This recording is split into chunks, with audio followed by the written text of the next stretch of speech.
itu ukuran virus ini. Jadi kalau kita mau masuk dalam bagian pandemi, kita sekarang karena COVID-19, COVID-19, ukurannya sangat kecil sekali. Kalau tidak salah ya Bapak Ibu, ini sejuta meter. Jadi bisa apalah, walaupun kita bisa berdebat dan apapun, tapi ini ukuran yang saya juga terima kasih ini karena bagian ini saya juga jadi belajar lagi. 0,1 mikron, kecil sekali. Jadi secara kasat mata tidak bisa kelihatan, tapi dampaknya luar biasa. Oke, dia membuat tentu kesehatan yang menjadi terancam sekali. Kita tiap hari, saya mau ambil dari sisi ini deh. Kalau kita lebih jeli ya Bapak Ibu dan saudara-saudari, kalau malam lah apalagi itu ya, atau setiap hari sebetulnya, setiap waktu kayak keseharian, itu suara ambulans banyak banget lewat. Betul ya? Kalau kami di pastor ini, kebetulan selain dekat jalan besar, juga bukan jalan tidak terlalu besar, tapi maksudnya jalan utama, juga dekat jalan tol, TBC Matupang. Jadi itu kalau malam, ngoeng, ngoeng, ngoeng, ngoeng, lalu itu, dan beda suara damkar, pemadam kebakaran, suara sirene polisi itu beda dengan ambulans. Saya mau menandaskan bagaimana kita sedang dalam kerawanan yang luar biasa ini, ya. Memang akhirnya menimbulkan banyak sekali, begitu banyak pertanyaan medis, termasuk pun sekarang sudah masuk untuk vaksin di Indonesia, tapi juga pergumulan untuk bahkan perdebatan secara etis, secara etika. Secara rasional, kita tiap hari diminta untuk, kalau istilah saya, memantau, ya. Jadi bukan hanya membuka-buka berita atau membuka-buka link gitu, tetapi juga diri kita. Jadi mengevaluasi diri, memikirkan apakah aku sudah masih fokus, tidak abai untuk 3M misalnya minimal. 5M ada yang bilang, bahkan ada yang bilang sampai 7M, ya. Terus yang serius lagi, ada 1-2 catatan yang terjadi di seluruh dunia, Bapak Ibu. Misalnya tindak kekerasan. Karena COVID-19, karena musuh yang tidak kelihatan 0,1 mikron tadi itu, tindak kekerasan KDRT misalnya, itu meningkat. Kekerasan dalam sosial juga tajam meningkat. Tidak hanya Indonesia, tapi tidak hanya Asia, tapi seluruh negara. Semua mencatat kekerasan dalam negara juga, maksudnya kehidupan politik dan masyarakat juga meningkat. Antar gender, kekerasan kepada perempuan, kekerasan kepada anak, kekerasan antar atasan, bawahan, dan segala macam, ya. Nah, tapi juga sisi yang sekarang kita memasuki lebih luas perspektifnya adalah menimbulkan begitu banyak pertanyaan tambahan, yakni secara iman. Nah, ini dia. Secara teologis, secara spiritual. Siapa takut? Itu kan tema kita, betul? Nah, siapa takut ini bukan berarti apakah ketakutan, apakah Anda takut, apakah saya takut.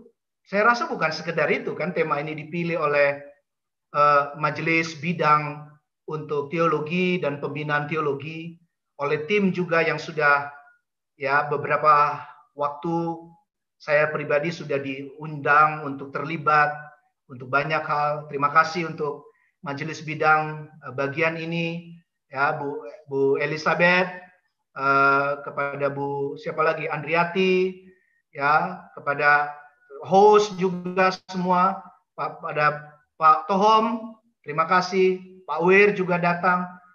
Tetapi maksud saya Bapak Ibu, takut ini kalau kita boleh coba breakdown gitu ya, lebih detail lagi, apakah kita bahkan mempersilahkan dia menjadi virus yang lebih besar sebetulnya. Lebih besar. dan muaranya jadi sebuah ketakutan. Jadi kalau takut itu kadarnya masih manusiawi, Bapak Ibu. Ya, secara iman orang yang takut itu akan belajar ulang. Jadi kayak seperti di reset lagi. Kalau takut. Ya, tapi yang indah adalah ketika sampai pada takut pada Tuhan.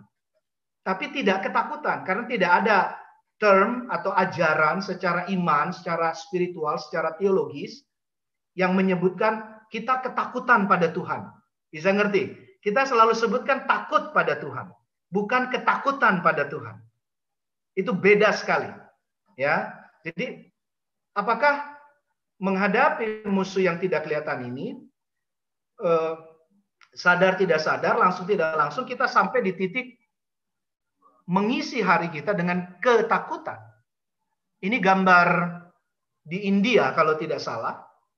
Coba lihat itu Bapak Ibu. Ini saya ambil dari blognya CNN.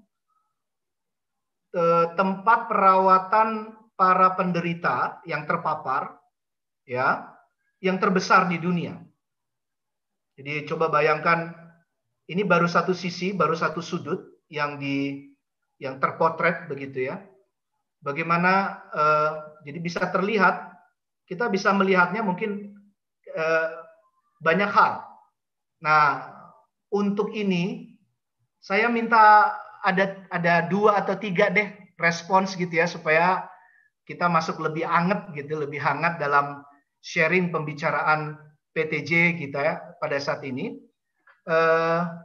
Bu Yanti atau siapa ya yang bisa minta tolong ke saya? Saya minta tolong untuk menunjuk 3 orang apa sih makna yang bisa kita lihat ya dengan pandemi, dengan 0,1 mikron tadi yang tidak kelihatan itu tadi, yang muaranya bahkan kalau kita biarkan bisa jatuh pada ketakutan. Nah, itu kan nanti kita lihat lebih jauh lagi sisi yang lebih dalam yakni secara iman kan begitu. Tapi apa sih makna dari yang bisa Bapak Ibu lihat kalau dari potret atau gambar ini? Bu Yanti bisa minta tolong? Ya baik. Ini kebetulan di sini juga ada penatua yang masih muda nih Pak. Oh ya, penatua boleh. Baginda Hutapea. Mungkin juga bisa. Hutapea. Ya. Matanya lebih jeli kan? Pak Baginda. Silakan penatua Baginda. Minta responnya Pak. Apa yang Bapak lihat maknai dengan gambar dengan fenomena ini?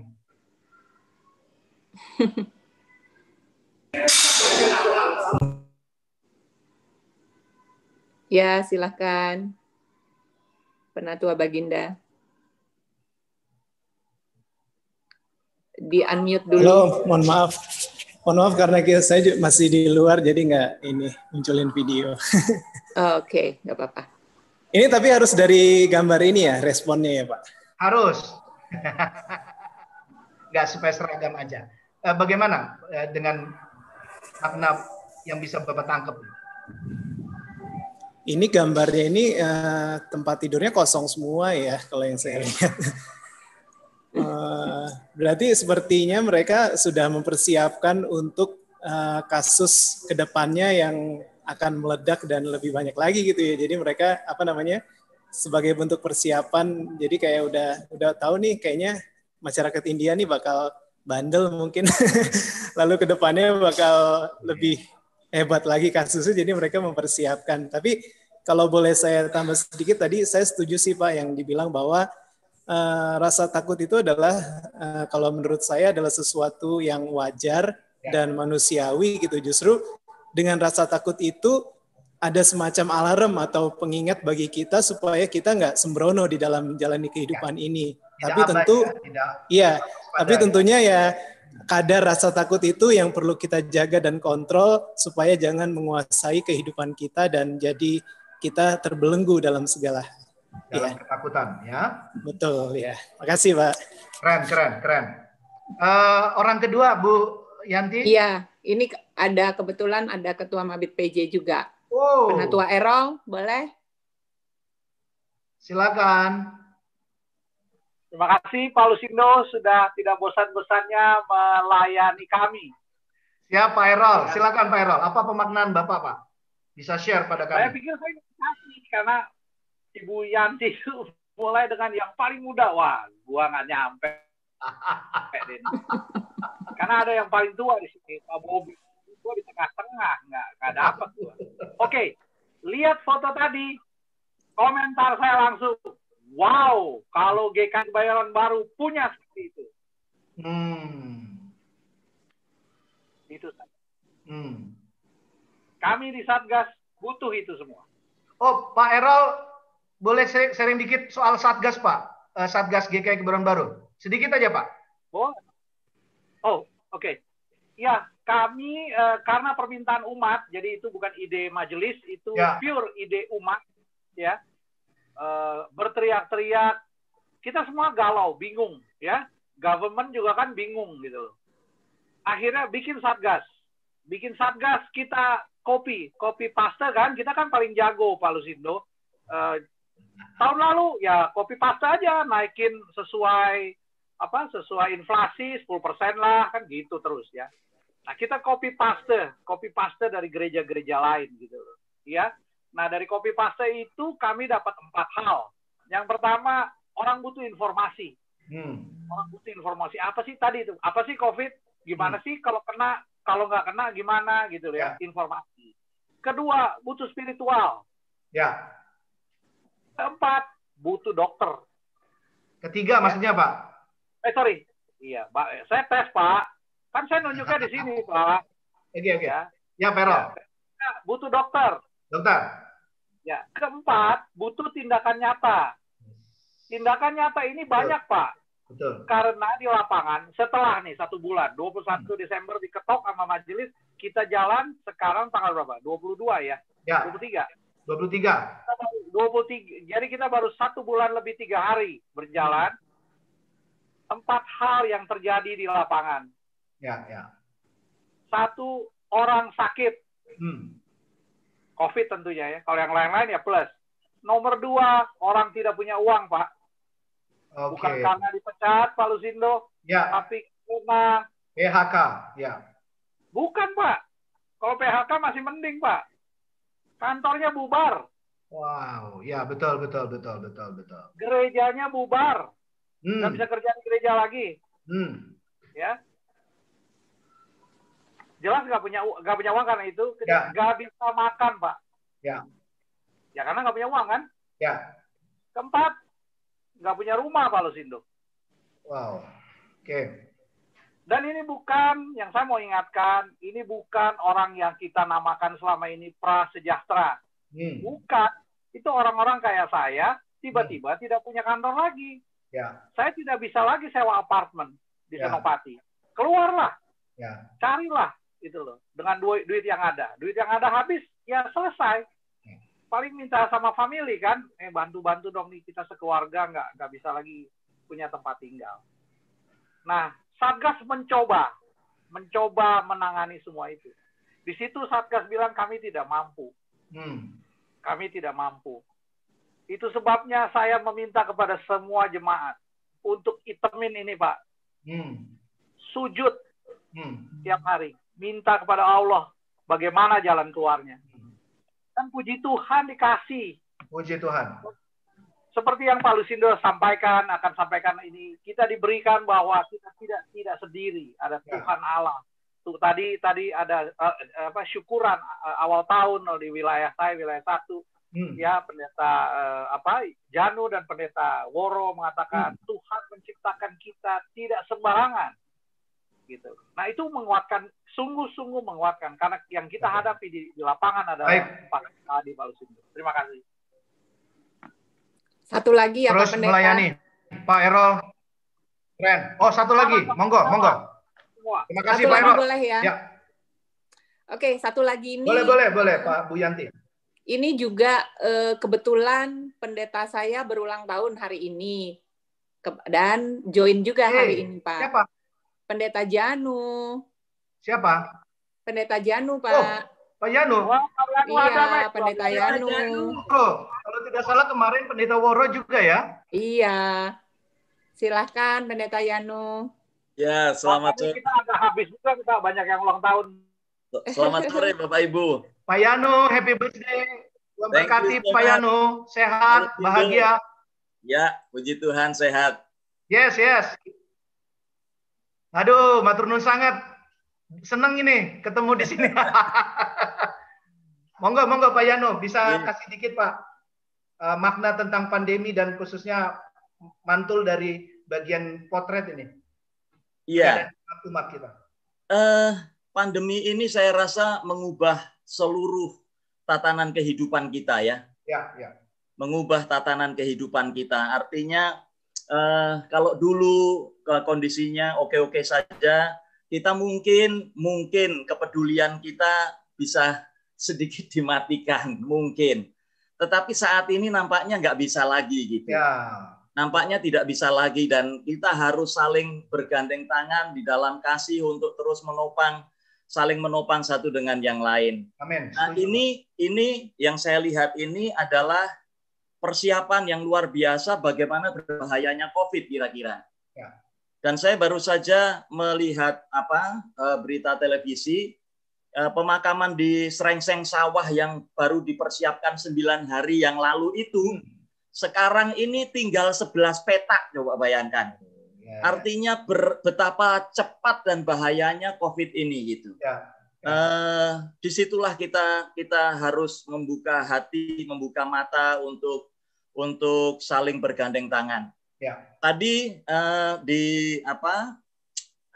persekutuan di wilayah seperti yang Pak Errol bilang, Ya. kita ini sudah diingat oleh Tuhan, lalu indahkan oleh Tuhan, dimahkotai dengan kemuliaan dan hormat, maka sebagai gambar dan rupa Allah kita juga harus mengingat, kita harus mengindahkan dan kita juga harus memahkotai orang lain yang saat ini barangkali mahkotanya lepas karena COVID ini, gitu. Betul.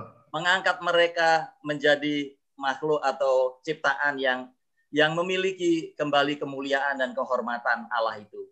Ya. Itulah tugas dan panggilan kita. Terima kasih Pak Lusindo. Keren. Waduh, matur nuwun sangat. Mau lihat godang, Pak Yano. Mau Terima lihat kasih. Dan memang benar. Sun. Tinggi, Bianti. Saya juga mengalami itu, Pak Yano. Pernah mengalami juga melayani di pemakaman seperti itu, walaupun jarak harus 20 meter. Sebelum kami melayani, sudah ada 2 yang sedang dikubur. Ketika kami melayani, ada tambah 1 lagi datang. Jadi bayangkan Bapak Ibu, di Pondok Rangon, saya sebut saja ya, itu dalam saat kami melayani ada 4, bayangkan itu, walaupun jarak harus jauh-jauh. Waktu kami selesai, tambah lagi 2 datang. Ya, kami harus cepat-cepat meninggalkan tempat itu. Dan Pak Yanu, terima kasih. Tadi bisa share apa yang sudah disajikan juga di wilayah. Terima kasih juga tadi Pak Errol. Boleh saya teruskan ya, Bu Yanti ya, dan Bapak Ibu ya? Ya, silakan Pak. Kalau Nathanael, kita ingat teks dan konteks ketika Efesus diajak oleh Tuhan kita, Tuhan Yesus Kristus, yuk ikut saya gitu katanya ya, come and see katanya. Terus Efesus saking girangnya murid-murid Tuhan Yesus itu lari kepada saudaranya sebetulnya kalau secara biblika, Nathanael, dia bilang, itu ada Yesus, itu yang kita udah dengar banyak kabarnya tuh. Tapi responsnya, nah ini supaya kita mengalami pencerahan Bapak Ibu. Kita tahu kalimatnya, Nathanael bilang kepada Efesus ya, di Yohanes 1 ayat 46. Mungkinkah sesuatu yang baik datang dari Nazaret? Jadi lihat, pola pemikirannya sudah sangat bernas ya. Bagus banget tuh. Dengan pemilihan kata Nazaret sebetulnya dia ingin bilang bukan sekedar lokus dari kelahiran Tuhan Yesus, bukan sekedar lokasi, tapi dia ingin bilang, apa iya di zaman begini gitu ya, kalau zaman sekarang kita ngomong, di konteks begini, di pergumulan begini, masih ada yang baik. Nah, jangan-jangan kita sudah mulai betul-betul terayu goda masuk di dalam muara seperti itu kan? Nah, ini yang harus kita sama-sama kelola, sama-sama harus berani. Tadi kalau Pak Errol malah lebih tajam tuh tadi Pak Errol ya, minta izin Pak. Itu mengatakan bahwa bagaimana kita gitu ya, bagaimana sikap kita. Bukan hanya di PHK, tapi benar-benar tutup gitu ya, tokonya atau usahanya atau perusahaannya. Apa memang masih ada yang baik, ya kan? Ya kan? Bagus kalau masih ada keluarga. Kalau keluarga juga sudah tutup pintu seperti waktu Yesus dan Maria cari penginapan dan bilang sudah penuh gitu ya. Nah, ini yang akhirnya kita mungkin bisa sepakat sekali lagi, tadi seperti juga Pak Pendeta Yanu sudah ini kan, memang ketakutan yang menjadi ini kita. Takut itu masih manusiawi, seperti tadi awal ya, siapa itu yang mengatakan respons tadi soal gambar itu ya. Takut itu manusiawi katanya, memang betul, tapi jangan sampai masuk ketakutan. Karena ketakutan itu udah kayak es campur dia, udah campur-campur. Ya kegelisahan ada di situ, ya kepanikan yang ada di situ, galau ya di situ, sampai bahkan kesedihan yang tak berujung. Nah, kalau ada lagu almarhum Bung Glenn ya, kesedihannya nggak berujung. Benar-benar ini Bapak Ibu. Jadi ada begitu banyak yang hatinya pedih, hatinya yang semangat yang patah keringkan tulang ya, memang ini sekarang betul ini banyak sekali yang terjadi. Jadi ini tantangan buat kita kalau saya mau mengatakan bahwa saudara-saudara, tapi saya mau meresponsnya. Saya tadinya berpikir apa ya cara saya ya. Terus saya tercetus Bapak Ibu. Ini bukan sok Katolik tidak, tapi karena sumbernya yang bagus, cukup bagus adalah ada seorang teolog yang bernama Ignatius Loyola. Mungkin nama itu sudah cukup dikenal. Kalau di kawan-kawan Katolik sangat terkenal, ya. Sekolah-sekolah yang kita kenal, percetakan buku Canisius, itu semua dari ordo ini, ordo Yesuit yang didirikan oleh Ignatius Loyola. Ordo ini terbesar di Katolik, ya Bapak Ibu. Itu perlu saya sebutkan karena supaya ingin menyampaikan bagian ini. Saya mau kita tangkap isinya. Jadi kalau istilah dari teolog Ignatius Loyola, dia mengatakan ada good spirit and evil spirit. Jadi memang ada dua, bukan soal yin and yang, bukan, tapi spirit dia bilang, ya. Ada yang menarik, jadi menarik kita dalam kekuatan yang luar biasa, bukan mereka saja bertempur, tapi pertempurannya, dan ini paling terasa sekarang ini khususnya, ya salah satunya dengan pandemi kita sekarang, dua kekuatan dalam kehidupan spiritual kita. Ya, ini penting saya sampaikan, supaya kita tadi sudah di awal sudah kita coba maknai, ulangi, beberapa perwakilan sudah men-sharekan.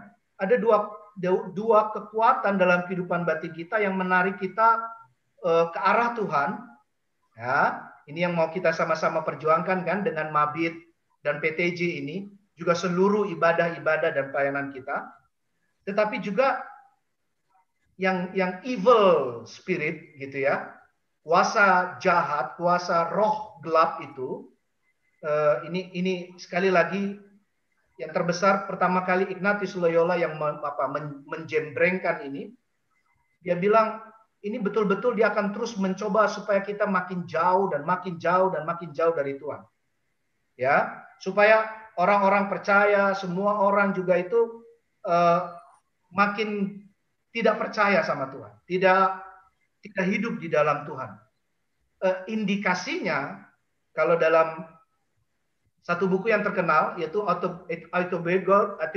autobiografi dari Ignatius Loyola, itu nomor 8 ya Bapak Ibu. Dia mengatakan gini, indikasinya jelas sekali kelihatan. Kegelisahan, dia bilang. Kegelisahan yang menggerogoti kayak virus. ya. Juga kesedihan. Nah, itu tadi. Kesedihan yang bertalu-talu kalau boleh terjemahan ininya kasarnya. Kesedihan yang tak berujung tadi. Jadi kayak betul-betul bukan lagi putus, tetapi benar-benar udah nggak ada lagi secerca harapan jadinya. Dan ini menjadi rintangan yang tembok tebal yang luar biasa yang bisa membuat akhirnya kita gampang sekali hanyut, ya, habis bahkan. Nah, kalau saya akhirnya dengan coba bagian-bagian ini, nanti kita akan coba buka 1-2 bagian Alkitab yang sudah diarahkan oleh tim. Saya mau mengatakan, Bapak Ibu mari sadari bahwa ketakutan adalah indikasi yang paling jelas kita sedang jauh dari Tuhan. Ya, jadi sekali lagi takut itu manusiawi, tapi ketika sesuai dengan tema kita siapa takut, sebetulnya bukan takutnya, tapi kalau sudah ada muncul dan hanya isi hidup kita ketakutan, ya hati-hati, itu indikasi yang paling clear, paling jelas. Segera sadari, oh Tuhan ampuni aku. Bapa Allah di dalam Tuhan Yesus Kristus dan urapan Roh Kudus, ampuni saya. Saya sedang berada di dalam zona yang makin jauh darimu. Ya, ini yang membuat akhirnya kalau sekarang vaksin sudah datang, makin banyak malah yang ribet, ya, ribet dan ribut, betul kan, Bapak Ibu ya? Ya mas, banyak macam-macam lah. Saya tidak mau mempertajam soal yang ribet dan ribut, tetapi dengan apa yang terjadi sekarang, vaksin sudah datang, Bapak Presiden bahkan sudah meneladankan itu. Ada yang mengungkapkan istilahnya Pak Presiden, menteri-menteri dan pejabat-pejabat yang pertama kali divaksin itu adalah sebuah kampanye. Ada yang bilang kampanyenya kampanye yang positif, ada yang melihatnya kampanye negatif. Tapi saya mau memperlihatkan Bapak Ibu, ini sebuah panggilan ilahi. Panggilan ilahi. Bukan vaksinnya saja, ya Bapak Ibu. Karena saya yakin dengan perjalanan yang kita pelajari dari konteks perjanjian lama, perjanjian baru, miniatur spiritual secara teologis lagi, khususnya miniaturnya dari bangsa Israel, ya, bahwa Tuhan itu punya caranya sendiri dan hikmatnya itu selalu diberikan.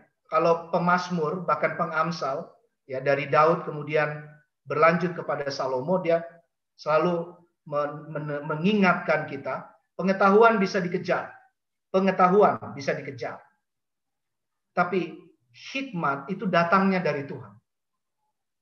Kenapa saya bilang hikmat, Bapak Ibu? Karena menghadapi musuh yang tidak kelihatan, kita membutuhkan hikmat yang datangnya dari Tuhan langsung. Semua datang dari Tuhan, tidak ada yang tidak dari Tuhan. Tapi maksudnya adalah kemampuan seperti Salomo bisa menentukan ketika dua perempuan, masih ingat ya Bapak Ibu, dua ibu yang bawa satu anak tuh. Ya kan? Ini anak saya yang satu bilang, ini anak saya juga yang satu lagi bilang.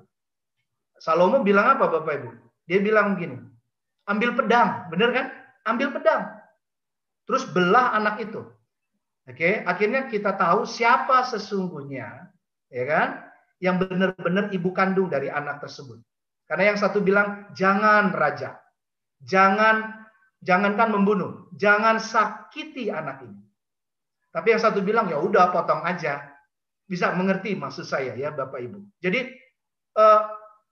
mari berhikmat Bapak Ibu, berpengetahuan, bernas, makin dibukakan, makin mengalami pencerahan secara alam pikiran, tapi juga alam iman kita dalam connect kita kepada spirit, sumber spiritual kita, Tuhan di dalam Tuhan Yesus Kristus dan urapan Roh Kudus, dalam Allah Bapa, bahwa nggak cuma vaksin, kita percaya ke depan, Tuhan akan kasih solusi-solusi yang lain berikutnya. Ini yang perlu kita pegang sebetulnya. Karena apa?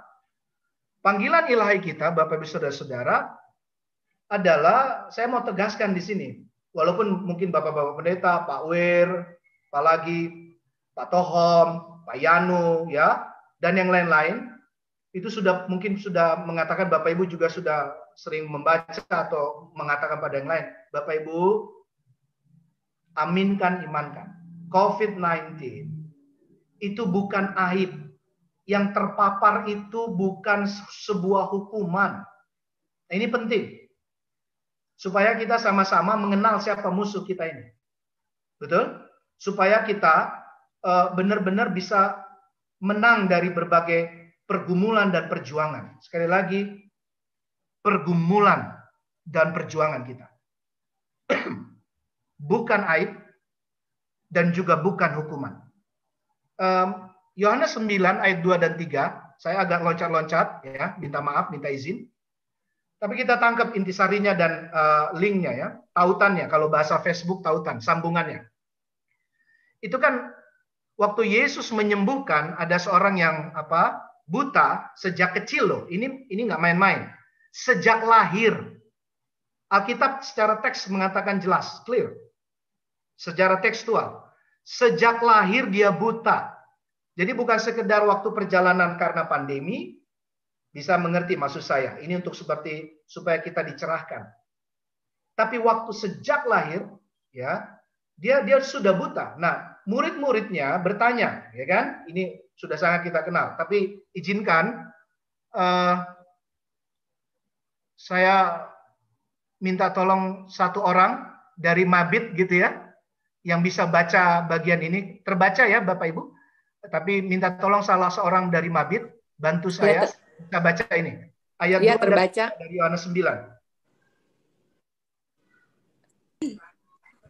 Oke, boleh. Boleh saya aja ya? Boleh, Bu Yanti ya. Silakan. Yohanes 9 ayat 2 sampai 3. Murid-muridnya bertanya kepadanya, "Rabi, siapakah yang berbuat dosa? Orang ini sendiri atau orang tuanya, sehingga ia dilahirkan buta?" Jawab Yesus, "Bukan dia dan bukan juga orang tuanya. Tetapi karena pekerjaan-pekerjaan Allah harus dinyatakan di dalam dia." Kalau kalimat terakhir itu sudah langsung kita aminkan kan? Amin gitu ya. Tapi kita lupa bahwa ada kalimat yang paling kuat sebetulnya, bukan dia dan bukan orang tuanya. Saya nggak mau jatuh dalam penyajian khotbah ini sekarang karena kita kan webinar ya. Tapi coba lihat di situ. Kata orang tua ini menandaskan banyak hal. Kita bisa bicara banyak nih. Ya. Sering kali gampang sekali ketika ada yang terpapar, kita tergoda untuk cari dari mana ini. Kenanya di mana? Siapa yang Siapa sumbernya ini? Siapa yang membuat jadi kena? Saudara-saudara berhenti yang begitu-gitu. Karena seperti Loyola tadi mengatakan, indikasinya adalah kegelisahan. Jadi kalau sudah mulai cari kambing hitam, cari kambing biru, cari kambing merah, kambing hijau, ngerti ya maksud saya? Siapa yang salah nih? Kita sedang mulai masuk dalam jebakannya si evil spirit itu. Jadi kita yang harus betul-betul bisa lebih peka dan lebih tajam di dalam hikmat Tuhan, tetapi juga menggunakan rasional kita, akal budi kita. Saya teruskan, waktu kita terbatas supaya kita bisa banyak tanya jawab. Jadi sisi kita adalah meminta kuasa Roh Allah, Roh Kudus Allah, untuk membangkitkan. Ini dia indikasi yang mau kita lestari di sini. Membangkitkan keberanian, membangkitkan kekuatan, ya. Kemudian lebih ahli dan berani menghibur. Kalau saya istilah ada 3S sekarang yang dibutuhkan. Ini kristalisasi dari pengalaman penggembalaan kami, Bapak Ibu. Sekali lagi Bapak-Bapak Pendeta, Bapak Ibu Pendeta di GKI Kebaruan Baru juga pasti. Pendampingan, tadi Pak Erol, juga Bapak Ibu Mabit, juga mungkin yang diakonia juga ya. ada 3 S yang saya dapat mendampingi pribadi-pribadi, bahkan ada keluarga-keluarga, ya, klaster keluarga yang terpapar. Apa itu? Yang pertama, yang dibutuhkan sekarang adalah syukur. Bagaimana kita bisa membagikan dan melestarikan ucapan syukur. Jadi makanan yang tersedia di meja makan kita, sesederhana apapun, ya kan? Bagaimana umat, ya, jemaat, kita semua, komisi dan apapun, kita semua keluarga-keluarga, makanan di meja makan kita, sesederhana apapun, ibu, bapak, dan saudara-saudari, kita percaya ada tangan Kristus yang terlibat menyediakan itu. Kita harus sampai di situ. Jadi ada ucapan syukur akhirnya. Yang kedua, S yang kedua adalah semangat. Anak muda sekarang bilang cemongot gitu ya, cemongot. Bagaimana kita sekarang bisa melatih diri kita dengan walaupun berat, walaupun godaan rawan akan kegelisahan, galau itu, kita bisa terus bersemangat, ya. Yang sekolah walaupun PJJ, ya kan, proses pembelajaran jarak jauh online, ibadah juga GKI Kebayoran. Tadi saya sempat confirm lagi ke Pak Pendeta Wirakotan, benar bahwa di website kita GKI Kebayoran Baru kita masih online ibadah, ya kan? Kita kangen, kita rindu. Biarlah kerinduan ini kita bawa sama Tuhan kepada Dia. Jadi rindunya kita ketemu secara komunitas, secara persekutuan, sebetulnya itu rindu dan kangen kita pada Tuhan, bukan? Jadi ini menjadi semangat kita untuk saling lebih peduli, lebih saling berbagi. Nah, S yang ketiga, sukacita. Jadi syukur, semangat, dan yang dibutuhkan adalah sukacita. Mempertahankan sukacita, kebahagiaan, dan membagi sukacita, ya, membawa ketenangan, kedamaian di dalam kasih Tuhan. Ini yang paling penting. Mari sekarang kita buka Alkitab, cepat saja. Mazmur 23 ayat 1 sampai 4. Mazmur 23, Bapak Ibu raih Alkitabmu, aplikasi Bible Anda. Kita buka bareng-bareng yuk. Ini disediakan, maksud saya diarahkan oleh tim, oleh Mabit. Mazmur 23, walaupun tadi di awal sudah sedikit disentuh ya. Ayatnya yang pertama sampai dengan ayatnya yang keempat.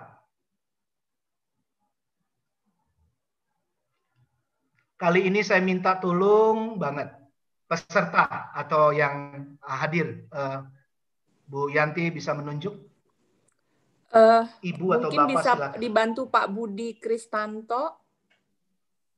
Pak Budi boleh? Pak Budi membacakan? Baik, Bu. Saya bacakan Mazmur 23 ayat 1 sampai dengan 4. Tuhan adalah gembalaku. Tuhan adalah gembalaku, takkan kekurangan aku. Ia membaringkan aku di padang yang berumput hijau. Ia membimbing aku ke air yang tenang. Ia menyegarkan jiwaku. Ia menuntun aku di jalan yang benar oleh karena namanya. Sekalipun aku berjalan dalam lembah kekelaman, aku tidak takut bahaya.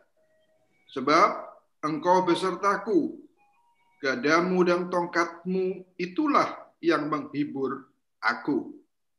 Terima kasih. Pak Budi, terima kasih. Pak Budi jangan ditutup dulu. Maksud saya jangan unmute dulu. Pak, respon Bapak, pemaknaan yang Bapak dapat, kalau kalimat ini lagu, ini juga ada banyak lagunya kan terkenal banget ya. Tuhan adalah gembalaku. Tapi kata yang itu tuh Pak, di ayat 4 itu tuh. Bisa nggak Pak, apa yang Bapak dapat dengan firman ini? Sekalipun aku berjalan di lembah kekelaman. Betul. Apa itu makna yang Bapak dapat? Terus kemudian ada yang berikutnya tuh. Ya kan? Aku tidak takut aku bahaya. Tidak takut bahaya. Jadi yang kita tidak takut itu bahaya. Nah, apa yang kira-kira pantulan Bapak yang dapat untuk kami, Pak? Bisa kira-kira. Sedikit aja. Ya, contohnya langsung aja yang berkaitan dengan saat ini, pandemi ini. Ini bahaya, suatu bahaya. Itu dia. Yang menghadapi, kita hadapi adalah suatu bahaya. Tetapi melalui ayat ini kita diberikan semangat, diberikan kekuatan, bahwa sekalipun aku berjalan dalam lembah kekelaman, tapi aku tidak takut bahaya. Di sini bukan berarti sembrono, kita main-main dengan jangan abai ya Pak ya. Jangan abai. Tapi justru dengan kita tahu adanya bahaya di depan kita, di sekeliling kita, maka kembali lagi kita harus berhikmat untuk menyerahkan segala sesuatu kepada Tuhan sehingga kita diberikan kekuatan. Itu Pak. Pak Budi, thank you. Terima kasih banget. Bagus sekali. Jadi lihat Bapak Ibu, saya teruskan aja dari Pak Budi sebelum kita ke ayat yang berikutnya ya. Jadi dikatakan tadi dalam firman Tuhan yang sudah sangat kita kenal ini, tidak takut. Jadi tidak hanya di titik takut, tapi sebelum takut, takut. Ya, aku tidak takut. Jadi sebelum ketakutan kita menguasai kita, sebelum ketakutan itu ada takut, kalau boleh prosesnya begitu kan ya.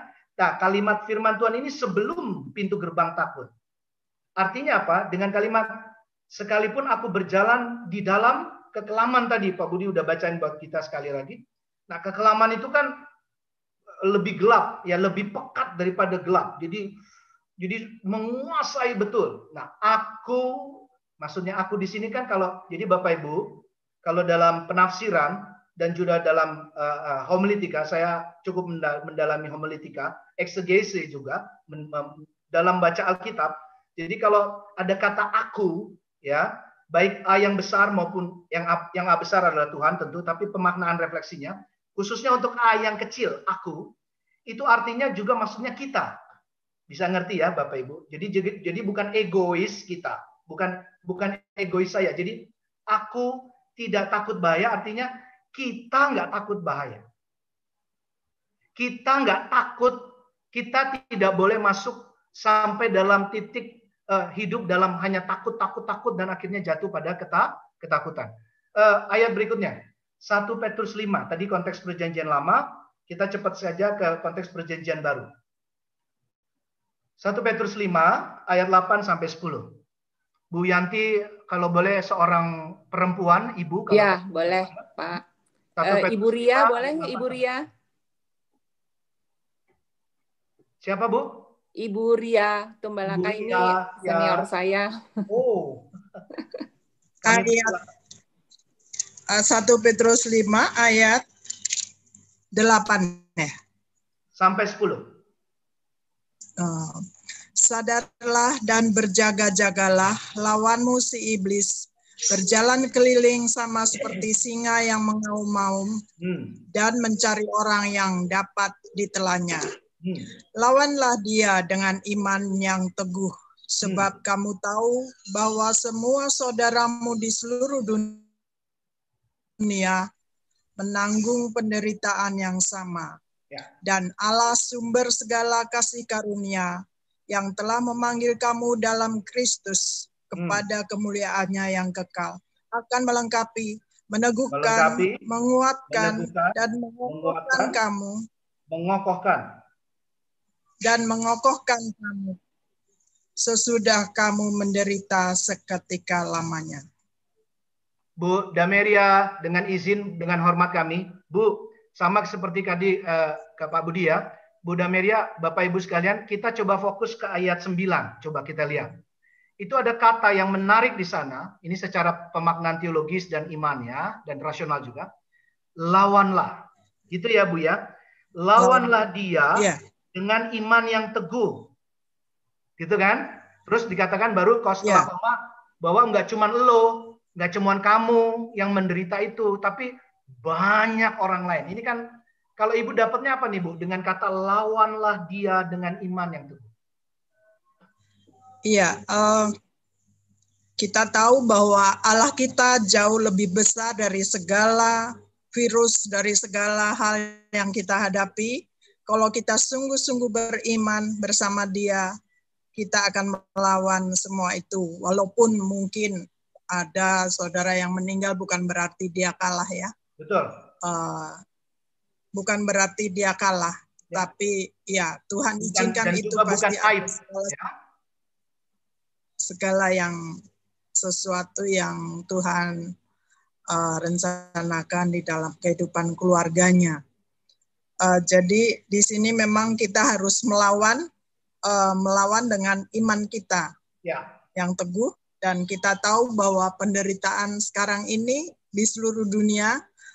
Saya berpikir juga bahwa ini juga ada teguran Tuhan juga untuk seluruh manusia, supaya banyak manusia bertobat, lebih dekat, lebih mencari Tuhan, dan ya, saya melihat bahwa manusia mungkin lebih banyak yang mengandalkan dirinya sendiri, lebih banyak mengandalkan kepandaiannya sendiri, makin ingin menyamai Tuhan. Cina sudah membuat matahari. Ingin menyamai Tuhan, kita tahu. Ya itulah Pak, kurang lebih begitu. Baik, Bu Dameria. Bagus banget. Jadi kata lawan, Bapak Ibu, masih ingat nggak? Misalnya saya menambahkan dikit saja sebelum kita teruskan selesaikan PPT saya. Kamu harus bisa mengasihi, ya. Kalahkanlah kejahatan dengan kebaikan. Betul ya? Itu firman ya? Bukan kata Lusindo loh itu.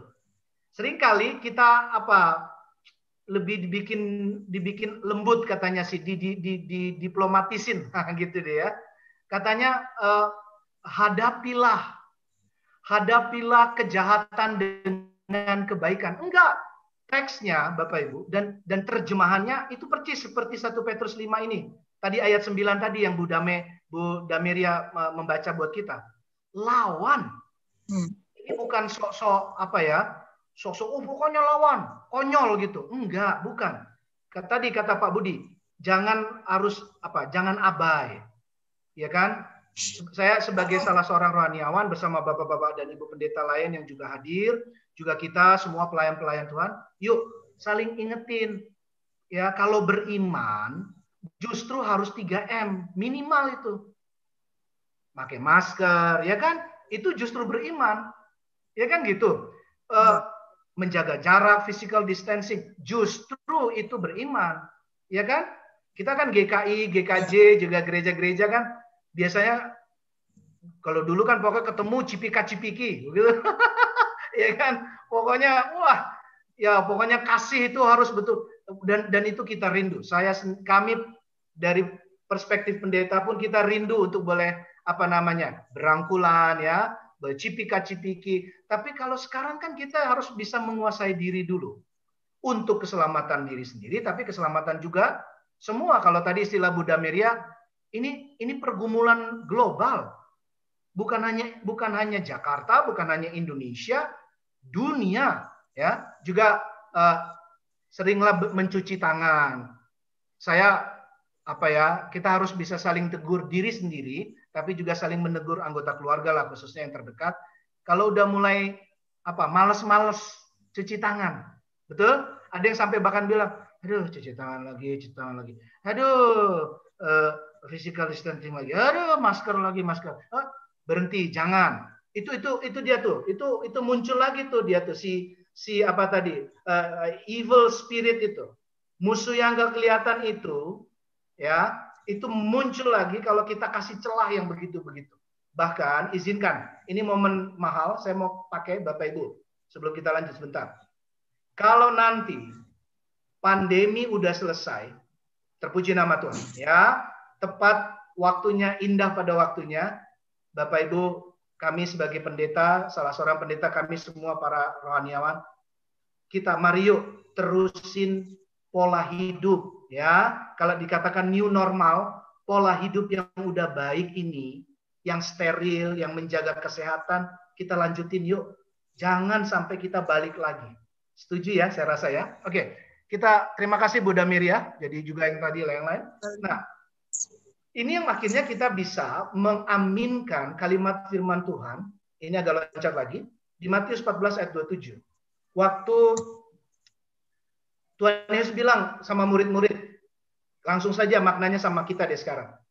Kamu pergi duluan, gitu ya. Tuhan tuh sering bilang gitu loh Bapak Ibu sama murid-muridnya. Ini pemaknaan teologisnya kuat. Kamu jalan duluan. Jadi kalau Tuhan udah bilang jalan duluan, artinya kita akan lebih banyak dapat resiko, kan? Bener nggak? Bener aja ombak, bener aja angin topan ribut, ya kan? Tetapi ada bagian Alkitab lain mengatakan, dan ini khususnya bagian yang sekarang ini, Matius 14 ini. Tiba-tiba Yesus jalan katanya kan, muncul. Lihat, karena ketakutan, betul kan? Ini kan ini kita, tema kita, ya. Siapa takut, sering kali kita gampang ngomong begitu.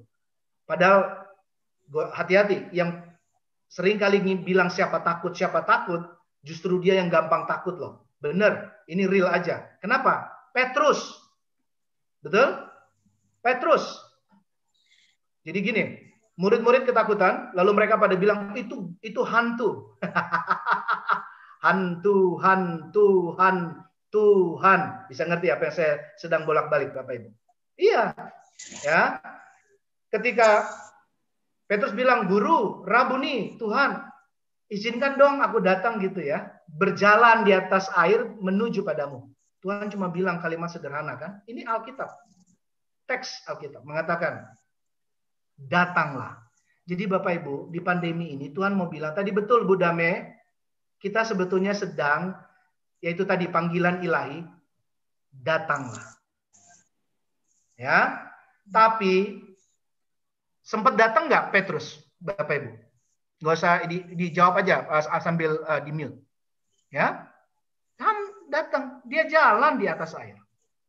Dia sempat jalan di atas air, tapi kemudian, ya itu tadi, kalau ingat ya, angin sakal itu Bapak Ibu, angin yang berkumpul, karena di dekat sungai Yordan itu, menurut catatan Biblika, itu ada banyak bukit-bukit, itu menyediakan celah-celah, ya, celah-celah. Nah, angin kumpul di celah itu jadi tajam, siu begitu. Nah, itu menepis gitu ya, seperti berbisik di telinga dan pipi Petrus, dan dia jadi lengah. Nah, ini tadi kalau tadi siapa? Pak Budi bilang jangan abai ya, jangan lengah, terus waspada. Tenanglah aku ini, jangan takut.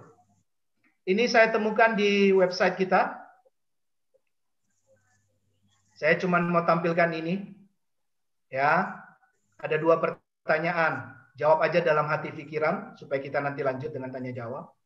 Kalau kita kembali kumpul dengan banyak begitu rame, kira-kira mau atau tidak? Mau banget. Mau banget, ada yang bilang mau banget. Ya nanti dulu deh Pak Lusindo, mungkin ada yang bilang gitu ya.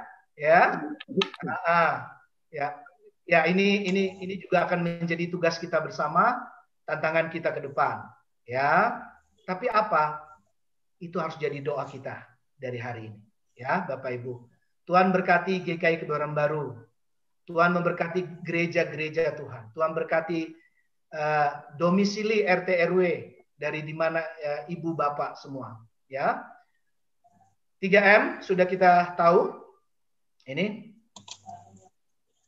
Tapi saya tambahin 3S dan 1 BBM. Oke, 3M sudah ngerti. 3S itu opo, Pak Lusindo. Apa itu Pak Lusindo 3S? Apa itu 1 BBM? 3S itu tadi. Yuk sama-sama bilang 3 bareng-bareng di tempat masing-masing aja. 3 ya. Syukur, semangat, sukacita. Saya nggak ikutan. Bapak Ibu saja katakan pada dirimu, dan juga untuk lebih kuat bagikan sama semua orang lebih lagi. 1, 2, 3, sama-sama. Syukur, semangat, sukacita.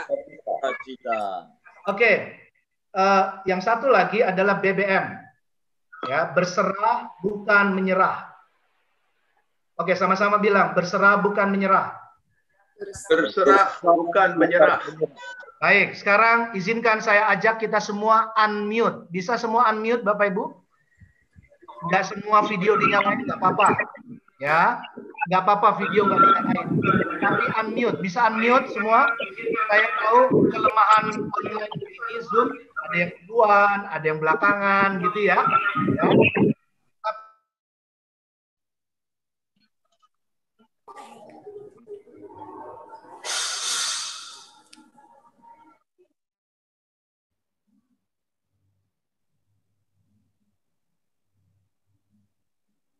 Pak Lusindo diulang lagi.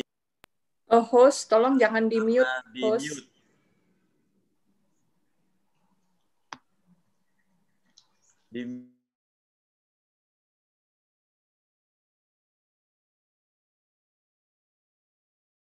Ya, bisa termute. Oke, ya Bapak. Mohon kita sebut bareng-bareng ya. Coba di-unmute semua. Host minta tolong di-unmute semuanya. Yes, masih ada. Semua di-unmute. Oke, nggak apa-apa. Mungkin ya ada yang malu-malu, nggak apa-apa. Bapak Ibu, kita sama-sama bilang yuk. Syukur, semangat, sukacita, berserah bukan menyerah. 1, 2, 3. Syukur, semangat, sukacita, berserah bukan menyerah. Terima kasih. Boleh di-mute sekali lagi. Sekarang di-mute lagi.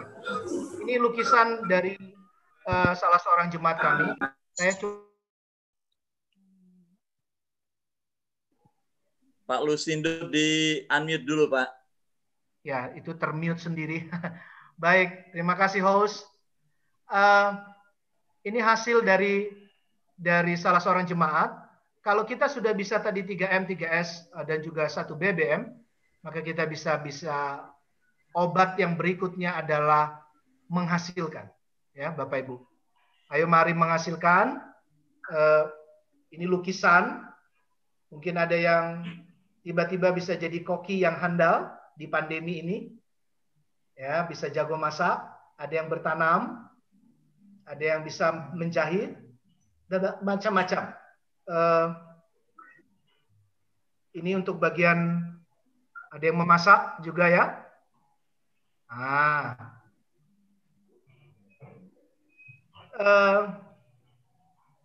Bapak Ibu, saya menyediakan 10 buku karya saya. Saya sudah serahkan pada Mabit. Buku ini nanti akan dibagikan, jadi supaya agak seru lah ya. Sharing, tanya jawab, dan juga pemaknaan kita, pendalaman kita secara teologi, secara iman, spiritual ini. Buku ini ada buku bentuk renungan. Ini yang buku bentuk renungan. Ada buku bentuk kalimat-kalimat di halaman saya. Ada juga yang terakhir itu buku yang lebih akademis, yang terakhir ini diterbitkan oleh BPK Gunung Mulia, bahkan bahasa tubuh yang terbuka dalam penyajian khotbah. Saya persilakan nanti majelis yang memberi kepada siapa, tapi nah ini dia. Gimana Bu Yanti? Apa yang mau kita lakukan dengan bagian ini? Ya, jadi untuk 10 buku ini nanti pada sesi tanya jawab, siapa yang untuk tanya jawab akan kami bagi 2 bagian gitu ya. 5 penanya pertama itu pasti sudah akan langsung dapat buku dari Pendeta Lusindo. Nah, penanya berikutnya yang untuk kelompok kedua, 5 penanya pertama juga begitu. Selain yang bertanya, mungkin kalau ada yang sharing juga, Pak Pendeta, karena kebetulan yang peserta di sini juga pernah mengalami mungkin ya